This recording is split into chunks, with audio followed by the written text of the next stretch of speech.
to the whole reason you're here, right? David Morrell, co-main event. Guy fell out the last second, got a late replacement. Sure. Now, a lot of people they're starting to believe in David Morrell. They're starting to get on that train. You were telling me after a second, third fight, yo, this guy's a world champion. This guy's gonna beat everyone at 68. People, kind of were saying, hey, this guy Bob, he's just saying that because he works with him. He's crazy, stuff like that. Talk about the development, the progression of Morrell, and now being on this stage, and what could possibly be next.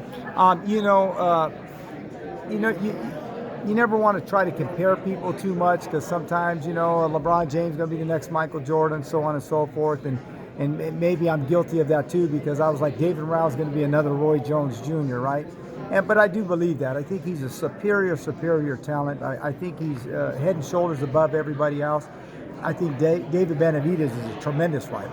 I mean, the first time I ever seen him, and he was working out, and I was fortunate enough to be around him and his father while they were training and be brought into one of his camps. I was like, wow, this guy's like a savant. He could just do everything, So in the plant fight, I knew he could box. Everybody thinks he could just pressure you or bang or just walk you down. No, that guy can box. He's got a great jab. That being said, I do favor David Morrell. Obviously, people are going to say, well, it's because you're working with him now and you're not working with him now. No, I think physically, obviously, Benavidez has the experience, but I think Morrell physically is a little bit more gifted than Benavidez, and I think it's going to be a tremendous fight. I think he's going to win that fight, but obviously the fight's got to be made, and that's why the fights are made, so we can see who the best is. You talk about the athleticism, right?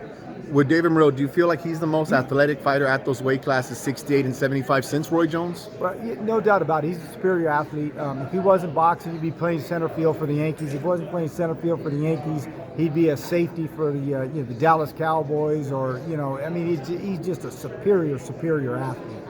And he loves to fight, right? And he had a great amateur career, tremendous pedigree, and it's proven out in the ring. Look what he's doing by his third pro fight. Look what he just did in his last pro fight. We had to, everybody's like, oh, he's not ready yet. So what did we do? We went out and looked out for the toughest possible guy you could find, the kid from Pakistan that was a sparring partner for Canelo. Undefeated, tremendous amateur pedigree. That was the best possible guy we could get, the toughest possible guy we could get that didn't have a big name. And we all seen the results. It was a dominant performance. Now, for the people that don't know, right, you really are familiar with Benavidez. And talk about your experience with Benavidez that you have.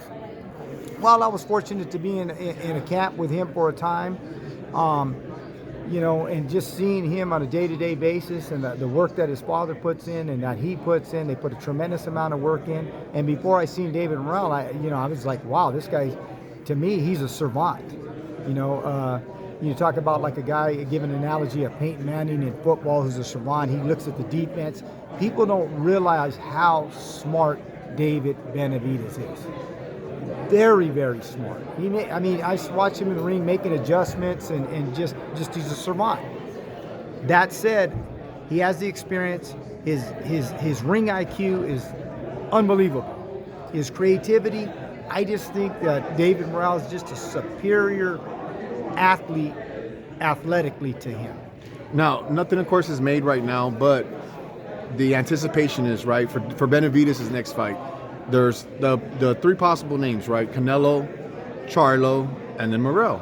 And then they were also bringing up Demetrius Andre. Canelo, more than likely, he's been saying he's not going to fight Benavidez. He's going to do the rematch with Bivol. And with Charlo, it's kind of unfair to ask him, to move up. He's been off almost, 2 years, to move up to 68 and fight Benavidez in his first fight. And then you still got, of course, Carlos Adames hanging in the wings for that Charlo fight. So does it seem like Benavidez Morrell is just pretty much done for September? Now things can change, but is that what it's looking like? Because it seems like it. I don't see why it can't happen, right? They're both with PBC, so I don't see why the fight can't happen, shouldn't happen, and it's the two best super middleweights in the world going at it. I know Canelo obviously has proven a lot of things in the ring. We don't want to take nothing away from him. I don't know that it was a one-off in his performance with Bivol because he had an injury or maybe he's slipping a little bit. But if he is slipping just a hair, then these two guys obviously are the creme de la creme at the top. If it's the Canelo of the past and he shows that going into the next one, then obviously they're all three, neck and neck. Canelo obviously has the edge because he's produced it in the ring. We can talk about what you can do, what you can't do, but he's had the opportunities to do it in the ring, right? So you can't take nothing away from Morrell or Benavidez because they haven't had those opportunities. Doesn't mean they're not as good as him. So, and the best need to fight the best. Canelo needs to fight Benavidez. He needs to fight Morrell. Morrell needs to fight Benavidez. And we need to have this just like it was in the 80s with Hearns, Hagler, Sugar Ray Leonard. That's what needs to happen. That's what made this sport great. And that's when we do those types of fights. We'll make the sport great again.